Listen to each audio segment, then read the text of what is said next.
में एसआईआर को चुनौती देने वाली याचिकाओं पर अहम सुनवाई हुई। सीजेआई सूर्यकांत और जस्टिस जॉय माल्या बागची की बेंच के सामने याचिकाकर्ताओं ने आरोप लगाया कि मतदाता सूचियों में सुधार के नाम पर करोड़ों लोगों, खासकर महिलाओं और अल्पसंख्यकों के नाम गलत तरीके से हटाए जा रहे हैं। सुनवाई की शुरुआत में याचिकाकर्ता के वकील ने दलील दी कि चुनाव आयोग का संवैधानिक कर्तव्य है कि वो सुनिश्चित करे कि सिर्फ भारतीय नागरिक ही वोट दे, क्योंकि पड़ोसी देशों से अवैध माइग्रेशन की वजह से डेमोग्राफी बदल रही है। इस पर जस्टिस बागची ने कहा कि क्या आपको पता है कि पासपोर्ट भी आउटसोर्स किया जाता है? कोई भी दस्तावेज जाली हो सकता है। आधार पहचान का मान्य दस्तावेज है, लेकिन हमने कभी नहीं कहा कि ये नागरिकता का सबूत है।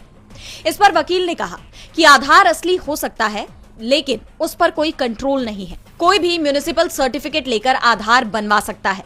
इस बीच सीनियर एडवोकेट कपिल सिब्बल ने चुनाव आयोग की शक्तियों पर गंभीर सवाल उठाए।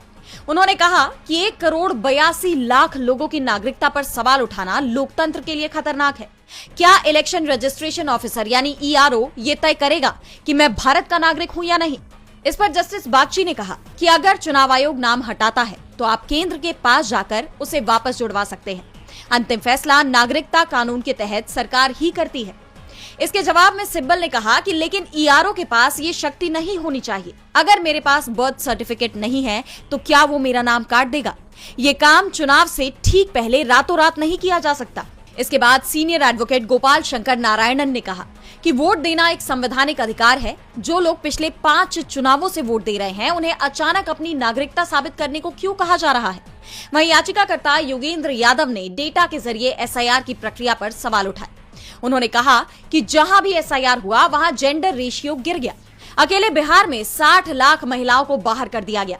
ये डिजाइन की गलती है। इस पर जस्टिस बागची ने कहा कि गुजरात और तमिलनाडु जैसे राज्यों में लोग बाहर से आते हैं, शायद इसलिए वहां डुप्लीकेट नाम ज्यादा हो और हटाए गए हों।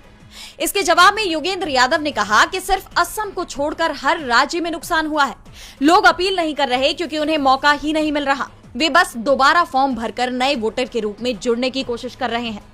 इसके बाद कोर्ट ने साफ किया कि सुधार का मतलब नाम जोड़ना और हटाना दोनों है, लेकिन याचिकाकर्ताओं का तर्क है कि इस सुधार की आड़ में बिना ठोस कानूनी आधार के लाखों लोगों के लोकतांत्रिक अधिकार छीने जा रहे हैं।